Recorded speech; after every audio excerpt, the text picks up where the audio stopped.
tardes a todos, buenos días, buenas tardes, buenas noches, a la hora que sea que nos estén escuchando en Nada es Imposible TV. Queremos darles la bienvenida a un episodio más de Una conversación, una vida.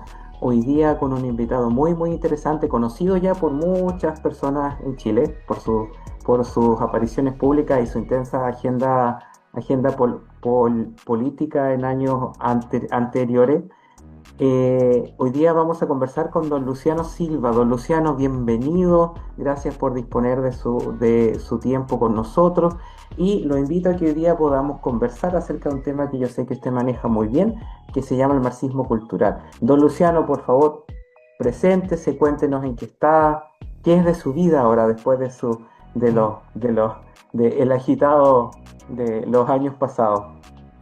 Muy bien, gusto de saludarte, Luis. Un agrado poder estar contigo compartiendo este programa junto a todas las personas que siguen tu programa, se interesan por saber sobre los procesos de cambio cultural que vive nuestra nación. Oye, mira, sí, el tema del marxismo cultural es un tema que hoy día se acepta como concepto, pero que en la época del estallido social se consideraba una locura. De hecho, déjame decirte antes de presentarme un poco para no olvidarme, ¿no? Que cuando entré a la Convención Constitucional yo hablé sobre el marxismo cultural. Fui el primer constituyente que en el pleno de la Convención se refirió a este concepto y muchos se rieron, otros se extrañaron y otros preguntaron. Entonces, luego comenzamos a darnos cuenta que efectivamente todas las apariciones políticas que habían eran de una connotación de marxismo cultural, vale decir que estaban basadas en nuevos sujetos políticos de carácter identitario que habían dejado de lado al obrero como objeto de lucha. Entonces, ya luego, pasados unos meses, todo el mundo se dio cuenta que los constituyentes, la mayoría, eran marxistas culturales. De ahí hasta acá, bueno, ya hay libros escritos de Agustín Laje, de Miklós Lukács y una serie de otra gente que habla sobre estos temas ya de manera libre. O sea, primero hablarte de ese tema del concepto del marxismo cultural, que hoy día está como aterrizado en el mundo intelectual. Respecto a mi persona, después de la Convención Constitucional, yo me he dedicado a hacer lo que hago, estar en el mundo de la academia teológica, sigo haciendo clases en seminarios bíblicos, dando conferencias de nivel nacional, internacional, escribiendo algunos libros. Déjame contarte que terminó la Constitución y yo escribí este libro de unas 400 páginas que se llama La Constitución Neomarxista que Chile rechazó, que son las memorias que yo tengo de todo el proceso constituyente, que hay mucho material filosófico, explicaciones del marxismo cultural, efectivamente, de la posición de la Iglesia frente a estos desafíos ideológicos, etcétera. Ya hace más o menos unos 6 meses que publiqué la Agenda de los Ángeles Caídos, que es una interpretación, un acercamiento intelectual evangélico hacia el tema de la Agenda 2030 y sus políticas de influencia en el mundo de las mujeres, en el tema del género, etcétera. Así que es un tema que a mí me gusta mucho y bueno, lo que hice finalmente fue que ya habiendo terminado la restricción que me puso la convención durante algunos años de no participar en política, habiendo terminado ese proceso, habiéndolo cumplido según la ley, fui candidato a gobernador por la región del Biobío y me quedé con 104.000 votos, 104.000 personas que votaron por mí. Fue una bendición, una cosa tremenda, porque me presenté pensando un poco también en que si no ganaba iba a quedar muy bien parado para ser próximamente diputado de la República. Entonces ahora soy candidato a diputado por el distrito 20 y aquí en este solo distrito, para que tengas una idea, el diputado que tiene más votos tiene 30.000 votos. Yo en este distrito acabo de sacar 70.000 votos. Entonces estoy muy contento, muy agradecido de las iglesias evangélicas, de la gente católica, las personas de familia y aquellos que están interesados en que sus representantes estén, por lo menos, como yo digo, medianamente preparados para representarles con dignidad y seriedad ahí en el Congreso. Así que estoy feliz hoy día de acompañarte también aquí en tu programa. Muy lindo el título que tiene, ¿no? Esto, nada es imposible. Esta es un concepto muy interesante para aquellos que tienen medios de comunicación. Así que estoy a tu disposición, querido Luis. Hermano querido, le corrijo, soy Franklin. Franklin Frank, Cáceres, sí. perdón, Lo te vi hice, ahí lo te vi hice con en otro. el canal, pero no se Ah, preocupe, no hay problema. no No, hay me problema, decía, me llamo Luis Franklin. Navales decía ahí, por Dios. No, Franklin, Ya, Franklin Franklin, Cáceres. perdón. No hay Vámonos. problema, no me ofende nada, no hay problema, pero me llamo Franklin. Muy bien. Don Luciano, pregunta inicial. Explíquenos de una manera que todo el mundo pueda entender. ¿Qué es el marxismo cultural?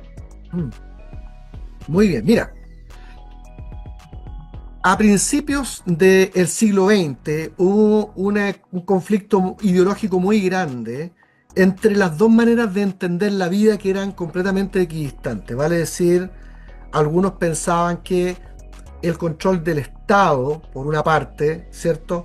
A través de ideologías que eran más bien de izquierda, socialista, era el camino para sacar adelante a las naciones. Y una parte importante del mundo se jugó esa carta, por así decirlo. ¿Ah?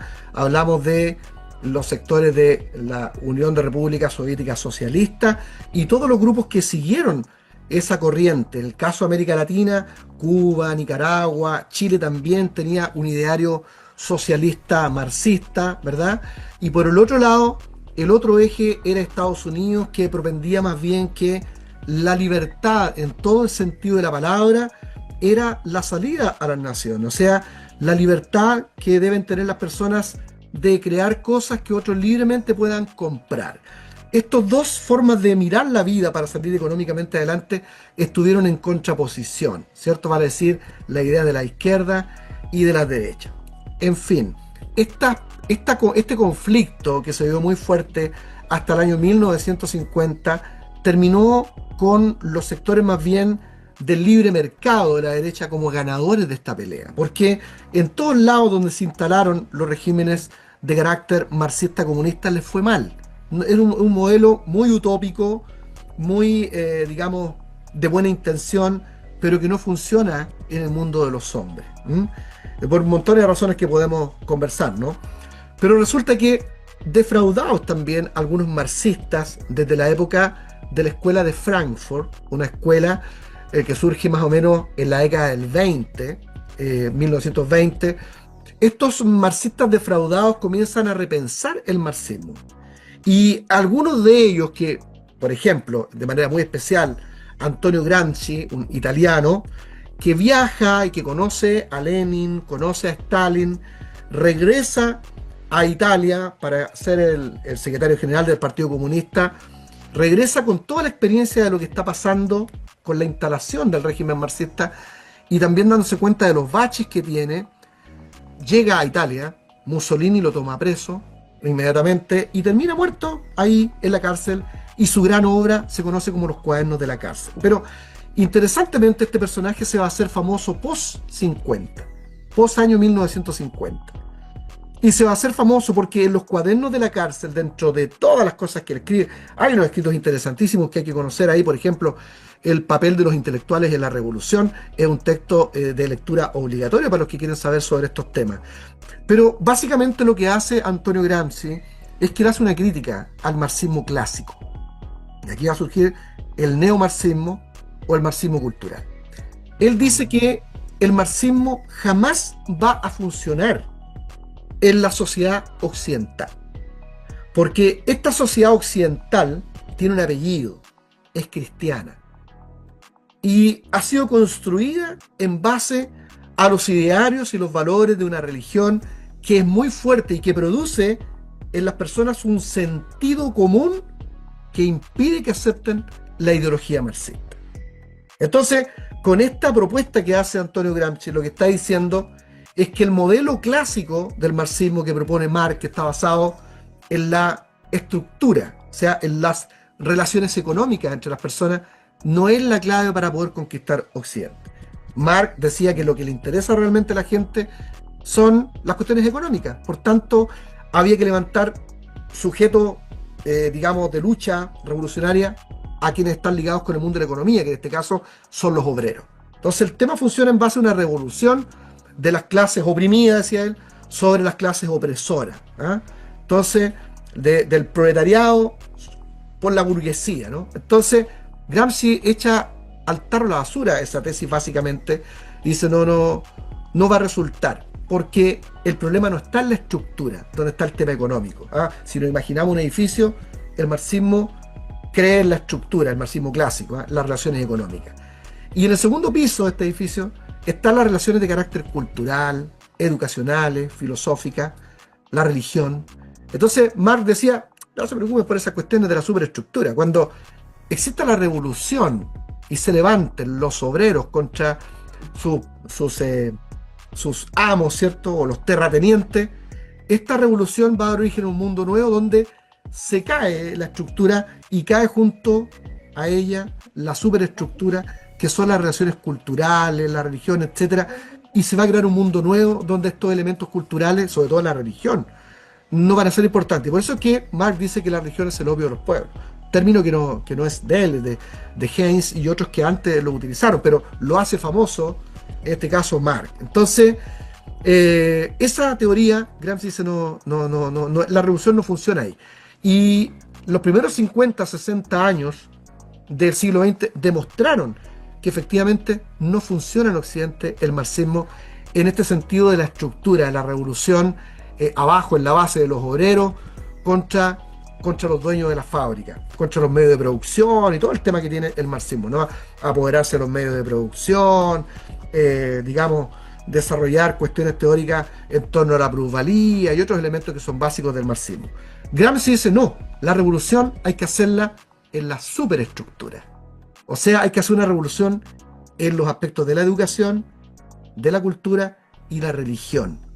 Entonces hay que apoderarse de eso. Y cuando tú te apoderas de eso, entonces tú puedes hacer la revolución económica. Entonces, desde ahí en adelante, con este razonamiento que él hace, empieza a entenderse ese razonamiento como un marxismo cultural, basado en la cultura, la transformación de la cultura, el apoderarse de la cultura, ¿cierto? Una revolución una neo-revolución, un neo-marxismo, un nuevo marxismo.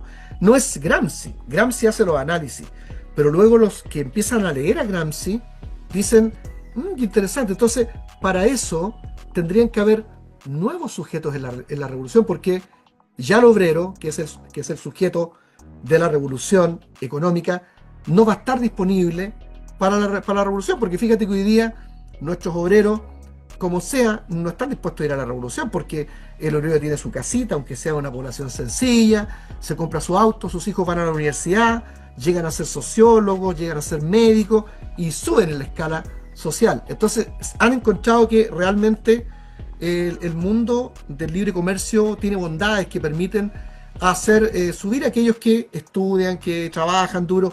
Hay una posibilidad de promoción. Entonces empiezan estos personajes neomarxistas o estos analistas, dice, parece que Gramsci tiene razón y parece que hay como un neomarxismo, como una cosa nueva. Bueno, voy ya bajando la explicación para explicarlo. Lo estoy tratando de hacer de la manera más fácil, ¿eh? Bueno, hay escuelas. Se entiende, vamos, se entiende. Hay escuelas Digamos. que empiezan a pensar sobre esto, sobre todo en la segunda parte de la escuela de Frankfurt, a cargo del pensamiento de Jürgen Habermas.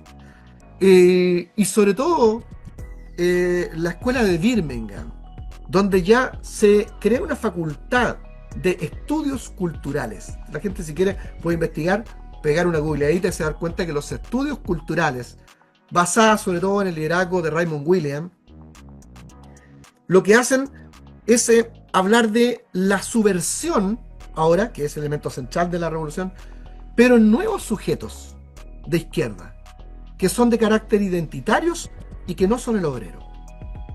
Los movimientos de diversidades o de subversiones sexuales, el feminismo empieza a ser fuerte, deja de ser este feminismo que antes incluso los cristianos apoyaron, que del de primera generación, que era un feminismo laborista, o sea, que las mujeres tengan derecho a trabajar, un feminismo sufragista, que las mujeres tengan derecho al voto, y otros elementos en que avanzó el feminismo clásico, que es bueno, sino que empieza a ser distinto. Este feminismo empieza a ser un sujeto de causa de la izquierda, más bien, muy radical, con lenguajes de carácter marxista, lenguajes de subversión, ¿cierto? Lenguajes de cambio contra la tiranía del heteropatriarcado, ¿cierto? De la sociedad opresora, todo un lenguaje marxista.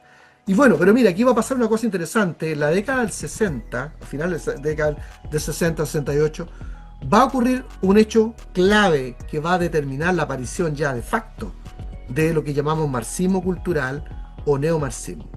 Y es el hecho de que ocurre la Revolución de Mayo de 68, que es una revolución, ¿cierto?, que ocurre en París, donde los que salen a protestar, a pedir grandes cambios sociales, no fueron los obreros, sino que fueron los movimientos LGTB, más hoy día conocidos eran los movimientos de los homosexuales, los hippies de la libertad sexual, había movimientos de mujeres, el feminismo. Aparece un sujeto identitario muy fuerte hoy día, como es el indigenismo, que nace dentro de los claustros de luchas sociales del mundo más bien de la izquierda, y del ecologismo, pero un ecologismo que es político, no de proteger el planeta, sino es un ecologismo que tiene mucha ideología de izquierda, un ecologismo marxista. Y estos cuatro sujetos identitarios de los cuales yo hablo extensamente en mi libro, La Constitución Neomarxista que Chile rechazó, porque esa constitución que se intentó aprobar en Chile era una constitución hecha para esos cuatro grupos identitarios. Si tú analizas bien, esa constitución que todos nosotros rechazamos, yo creo que la tengo no la tengo en la otra biblioteca, tú te vas a dar cuenta que todo el articulado, todas las normas fueron hechas para cuatro grupos identitarios, que son los grupos del marxismo cultural. Entonces, ocurre ahí que hay un pensador post-marxista, o sea, un personaje que es marxista, que se va a dar cuenta de esto. Este personaje va a mirar la Revolución de Mayo, ¿cierto? Y va a decir, esto es lo que dice Gramsci, de esto es lo que se estaba hablando. Y junto a él otros marxistas comienzan a pensar que es bueno retomar el marxismo, pero con otros participantes, con otros actores nuevos. Y así se empiezan a multiplicar estos marxistas que ahora son neomarxistas, que van a poner atención en estas luchas identitarias. En el caso de América Latina, va a ser el famoso Ernesto Laclau junto con su esposa Chantal Mouffe, que van a tomar esta lucha en América Latina. Y dentro del mundo evangélico también aquellos que eran seguidores de la teología de la liberación, que es una teología marxista, ¿cierto? También se van a dar cuenta que como ya no tienen al pobre, no tienen al obrero, van a tomar también estos sujetos identitarios. Si tú hoy día miras los escritos de la teología de la liberación del siglo XXI, vas a ver que son los mismos sujetos identitarios de la izquierda radical. ¿Quiénes son? Las mujeres, la subversión de los niños, ¿cierto? Vas a ver la subversión del indígena, la subversión del ecologismo. Es exactamente lo mismo. Entonces, eso es lo que se entiende así muy sencillo, querido Franklin, muy sencillo. Eso es el marxismo cultural. Es una nueva etapa, una etapa de reconversión desde el marxismo más bien clásico, centrado en la lucha de los obreros, la lucha económica, por una lucha que se da en la superestructura, en la parte de las relaciones culturales, educacionales y religiosas, para desde ahí transformar la sociedad. Ahora bien, déjame decirte un elemento más para que no se me olviden. Fíjate que los marxistas clásicos también han observado esto con mucha sospecha. Por ejemplo, hay pensadores como Slavoj Žižek, un marxista, diría yo, más bien clásico, que ha mirado así como de lejos toda esta cuestión de los estudios culturales. Y él les ha llamado quintas abstractas, que se dan en los claustros universitarios, y que finalmente, por toda esta ideologización tan multicultural, de tantas luchas raras, todas desconectadas las unas con las otras, para poder levantar el izquierdismo, terminan perdiendo, dice él, el horizonte de la lucha de clase, que es el elemento central que define al marxismo cultural. O sea, en vez de estar trabajando por los pobres, por los que necesitan, finalmente termina siendo una serie de luchas multiculturales raras que identifican al mundo woke hoy día, al mundo millennial, ¿verdad? Que es mundo llorón, o un mundo de frágil, ¿cierto? De cristal, que termina siempre victimizándose por cualquier cosa y que es una causa de lucha para estos movimientos de izquierda que siguen enarbolando la bandera con la cara del Che Guevara o con las poleras del Che Guevara, pero que están en una etapa post, ¿cierto? Una etapa neo, una etapa más bien de carácter de lucha de cultura. Y lo último que te digo, ¿por qué es tan importante esto? Porque fíjate que la cultura es un tema que discutieron bastante los marxistas de la época del siglo XX, de 1920, en la primera parte de la escuela de Frankfurt, y que ellos investigaron, porque era el poder que tenía la industria de la cultura en la transformación política de las personas. Entonces ellos se habían dado cuenta que una cuestión que tenía a su favor el libre mercado era el uso de la cultura, la industria cultural. Hasta la década del 60, 70 hubieron marxistas que hablaban del tema de la industria de la cultura. Hay un libro que yo te recomiendo, muy interesante, a los que están escuchando, que se llama Cómo leer al Pato Donald. ¿Ah? ¿Cómo se llama el autor del? Ya voy a acordar, ¿eh? No, creo que fue Matelar y con otro más, con Dorf. Ya voy a acordar. Discúlpame, es que tantos libros, hacía mucho tiempo que no Mucha conversaba información. sobre estos temas con alguien, querido Franklin, y como te digo, llegué rápido de un lugar a conectarme contigo, así que perdona cuando tengo algunas pequeñas lagunas de libros y nombres, pero por ahí aparecen luego, ¿eh?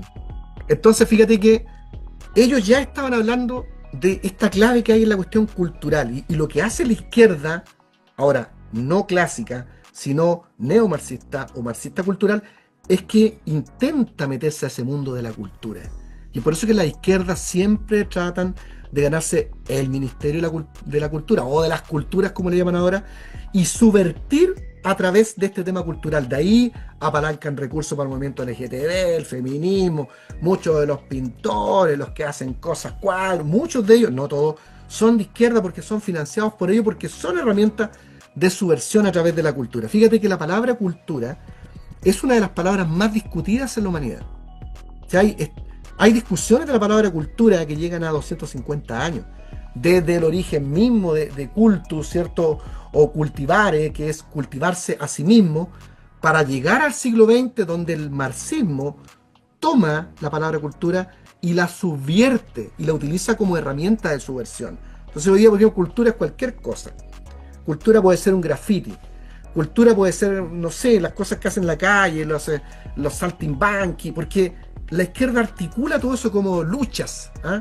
Como lucha, todo es cultura. Cuando antes nosotros teníamos una percepción de la cultura un poco más fina, que era cierto el trabajo que la humanidad de manera natural va haciendo al acumular en su mochila el acervo de lo que vamos aprendiendo, lo que vamos guardando y que es digno de guardarse como lo más sublime de la experiencia humana.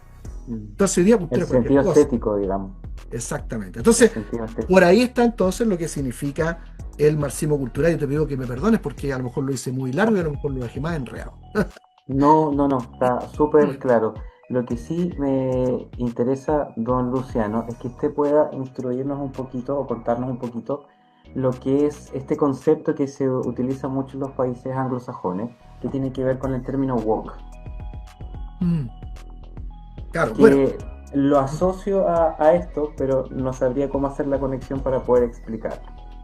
el woke es el tipo de persona que defiende todas estas multicausas. Es Ah, un perfecto. personaje que de alguna manera, a lo mejor sin quererlo, transforma todos estos elementos de lucha cultural como una especie de religión secular, donde él siente que expurga sus propios males. Desde el punto de vista de un amigo que estudia ciencia religiosa, dice que el woke como que expurga su pecado propio y adhiere a causas con las que él se siente ciudadano del mundo responsable frente a los malvados que no creen igual. Entonces la persona woke es la que defiende todo el tema del indigenismo y otras causas pequeñas que fíjate que son importantes, pero que las instrumentalizan las izquierdas, como el tema del animalismo, el ambientalismo, ¿me entiendes? Todas estas causas, el veganismo y todas esas cosas que tienden a ser medias extremistas, son como las formas de credo, como las doctrinas de esta nueva generación que considera que son las causas de la humanidad, con muy poco argumento de carácter universal, basado en la historia, basados en la ciencia, porque finalmente también este tipo de causas son postmodernas. Te explico esto. Como Exactamente. son postmodernas, va en contra de todo lo que es modernidad. Y el signo elemental de la modernidad es la racionalidad humana. ¿Qué es verdad? Todo lo que se puede comprobar. Todo lo que se comprueba con el raciocinio humano. Pero la posmodernidad contrarreacciona al racionalismo. Dice, no, el racionalismo también produjo cosas malas, produjo esa racionalidad instrumental provocó bombas atómicas. La ciencia no fue solamente para sanar a las personas, sino para destruir al hombre. Entonces, el signo post-cultural, post-modernidad, es un signo que va en contra de la racionalidad. Por tanto, como es contra de la racionalidad, de la ciencia, de la historia, es un signo sospechoso. Es la sospecha de la cultura racional. Es la sospecha de la historia. Es la sospecha de todo. Entonces, más bien adhiere a un signo relativo. El postmodernismo es relativo, es relativismo, no es racionalidad, comprobación. Al woke, al millennial de esta época, no le gusta la racionalidad, no le gusta la historia, no le gustan las cuestiones fijas, porque para él todo es relativo. Entonces, todas las causas depende de si te toca, no te toca, todo depende, no hay verdades que sean fijas, y es por eso que al signo post tampoco le gusta la religión cristiana, porque la religión cristiana es una religión basada en la racionalidad de la naturaleza. Cuando nosotros, por ejemplo, decimos el matrimonio tiene que ser entre un hombre y una mujer, no lo decimos porque sí, sino porque decimos que la naturaleza determina que si se junta un hombre con una mujer, eso es sano. Eso es normal, la especie va adelante, no hay tantas enfermedades cuando hay relación entre un hombre y una mujer. Pero cuando tú vas en contra de la naturaleza, que la única manera de hacerlo es culturalmente, o sea, todo es signo cultural, todo es relaciones sociales, no la ciencia, no importa lo que diga la ciencia. Entonces, este movimiento woke es un movimiento que tiende a ser muy sentimental, muy post, muy relativista, ¿cierto? Y que le desagrada los elementos que son fijos de la religión cristiana. Y que son los grandes defensores de los movimientos de izquierda, porque las izquierdas se apoderaron de todas estas causas. Entonces, por ahí está. Y yo, si tú quieres, por ejemplo, ¿quiénes en Chile serían woke? El ñuñoísmo. Todos Sí, lo he el escuchado ñuñoísmo. muchísimo. Lo he Siempre escuchado uno decía, muchísimo. tú sos ñuñoíno, Chile cambió, que la cuestión del estallido social, y vamos a la lucha compañeros, y vamos en contra del capitalismo. Aquí estoy en lucha, pero me saco la foto con un iPhone, no sé cuánto. ¿En qué número van ahora, Franklin? ¿Ah? No tengo idea. No, yo ni siquiera he Soy muy tenido poco iPhone, tecnológico. soy súper viejo yo para mis cuestiones, entonces ellos no, con un iPhone de 1 millón de pesos se sacan una foto, aquí estamos en la lucha, los pobres, y en la selfie aparece con la mejor zapatilla, va a tomar el café de Starbucks al mall. Es decir, el woke es un personaje muy contradictorio, porque está contra el capitalismo, pero no puede vivir sin el capitalismo. Entonces es una generación muy contradictoria, y que está en la onda de nuestro presidente de la República, que defiende estas causas, Giorgio Jackson, y que tienden a ser también como muy, ¿cómo dice? Como que son la generación que vino a hacer el cambio, pero en el sentido casi litúrgico, porque todos atrás eran corruptos, todos eran malos, tiene que ser nuevo. Ellos parece que por el hecho de nacer en esta generación vienen buenos de fábrica contra todos los malvados que no estamos en contra de estas causas de la humanidad. Entonces, el woke, por supuesto, ahora está saliendo de moda porque se ha comprobado aquí en Chile, sobre todo, que sus formas de ver el gobierno y la manera de sacar adelante a la gente no sirve. No sirve. Los feminismos radicales no sirven. La lucha de la mujer sí. El tema del LGTB no sirve porque lo que hacen provoca problemas en la familia. La lucha de la diversidad y el respeto, ese sí sirve. ¿Me entiendes? El tema del ambientalismo, como lo tienen ellos, no sirve. ¿Por qué? Porque la permisología, por ejemplo. Hay montones de industrias que no se pueden llevar adelante con tanta necesidad de trabajo. No, porque resulta que hicieron una excavación y parece que esta era una cerámica que había aquí, aunque parece que son unos pedacitos. Y no, aquí había un cementerio indígena. Entonces ya, todo el proceso de desarrollo industrial que teníamos programado queda parado por 5 o 6 años por la permisología. Porque no podemos pasar a llevar la cultura ancestral, aunque sea un pedazo de cuestión.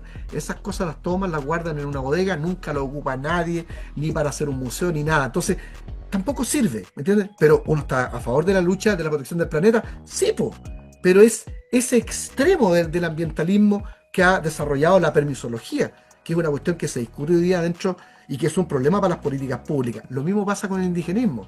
O sea, ¿cómo tú no vas a estar de acuerdo en que hay probablemente una deuda con las sociedades ancestrales. Y ellos lo han Exactamente. dicho, yo soy muy amigo de ellos, quieren participar más en las políticas públicas, necesitan más apoyo. Yo estoy de acuerdo, a muchos de ellos también hay que restituirle terreno, es algo que ha hecho el gobierno de Chile. Pero esto es otra cosa, el indigenismo es un movimiento más bien marxista o capturado por el pensamiento marxista y promocionado por el pensamiento woke. Entonces, aquí en Chile yo creo que es afín al ñuñoísmo más o menos. Entonces, es ese tipo de generación que es más bien irracional, que quiere un mundo nuevo, pero que no sabe cómo construirlo, esencialmente porque no entiende algo que los cristianos sí entendemos, que no puedes hacer mundos perfectos con gente que es imperfecta. La utopía es imposible en la Tierra. La utopía es el mundo perfecto, ¿cierto? Ujú. Que no se puede llegar a concretar. Exactamente. ¿Por qué? Porque somos imperfectos como los seres humanos. Entonces no puedes hacer mundos perfectos con gente imperfecta. Cada vez que se pone en marcha la utopía, lo único que tú consigues, lo que yo digo en este libro como concepto filosófico, se lo dije a mis compañeros constituyentes, cada vez que tú pones en marcha la utopía, lo único que consigues es lo contrario, la distopía. El mundo que nadie quiere, pero que sí es posible. ¿Por qué? Por lo mismo, por la imperfección humana. Entonces, raya para sumar. El pensamiento woke es un pensamiento postmoderno, ¿cierto? Que tiene unos elementos básicos de su doctrina sobre lo que es el hombre, sobre lo que es el ser humano, sobre lo que es la sociedad. Y es natural que sean así porque sospechan de la historia, sospechan de la ciencia, y aunque estas cosas hay que mejorarlas, son las ciencias que nos han permitido desarrollar la sociedad que conocemos hasta el día de hoy. Don Luciano, para cerrar, una pregunta al hueso. Marxismo cultural en la iglesia. Sí, pues hay, pues claro que hay, pues, sí. Tú tienes acá, mira, y tiene derecho a existir, sí, aquí hay libertad religiosa, pero lo hay en Chile. Hay movimientos muy minoritarios dentro de la iglesia luterana. No de toda la luterana, la iglesia luterana tiene que ser una iglesia más bien conservadora, pero hay un sector en Santiago que estaba liderada por la actual capellana en la moneda, la profesora Isani Bruch, pastora luterana, que defiende todos estos elementos. Ella se ha definido como feminista y que ella no podría ser cristiana y no feminista, dice ella, por ejemplo.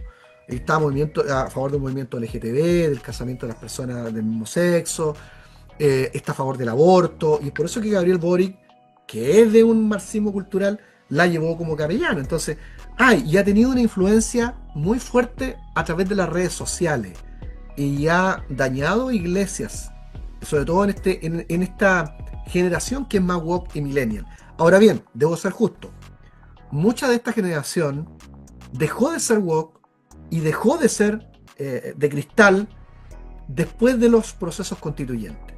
Porque en un comienzo a nosotros éramos los diablos, éramos los malos, no queríamos que Chile cambiara, éramos...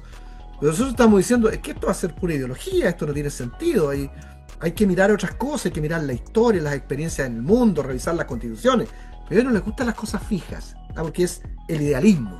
Entonces, ocurre que pasa este proceso constituyente y viene el proceso constituyente al otro lado, a la derecha más dura, y dicen, no, parece que lo que el mundo necesita con estos seres tan deficientes que nos llamamos seres humanos, lo que necesita más bien son equilibrios y reconocer qué somos. Mientras la sociedad no entienda qué somos esencialmente los seres humanos en nuestro conflicto, es imposible hacer buenas políticas públicas y tener un sistema democrático que nos permita salir adelante de los problemas que nosotros tenemos. Entonces, sí existe y existen también seminarios teológicos que promueven esto.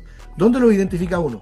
En aquellos que tienen, sé, pues, cursos de teologías heteropatriarcales o de teología feminista o qué sé yo, Teología LGTB. antropológica.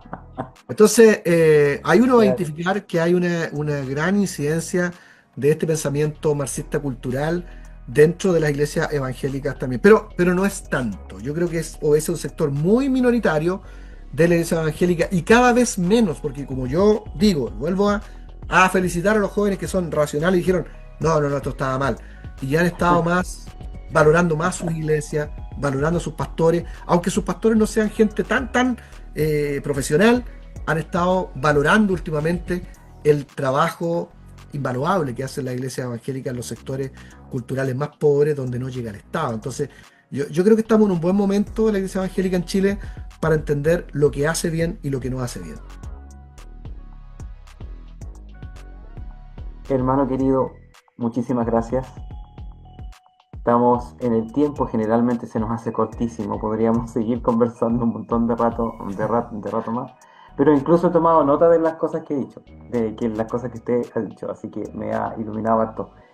Le agradezco mucho su tiempo, le agradezco mucho toda esta explicación que llega tan a la médula de lo que es el marxismo cultural, y espero que nos sigamos viendo en otras entrevistas, en otros temas, espero que pueda acceder a conversar con nosotros nuevamente.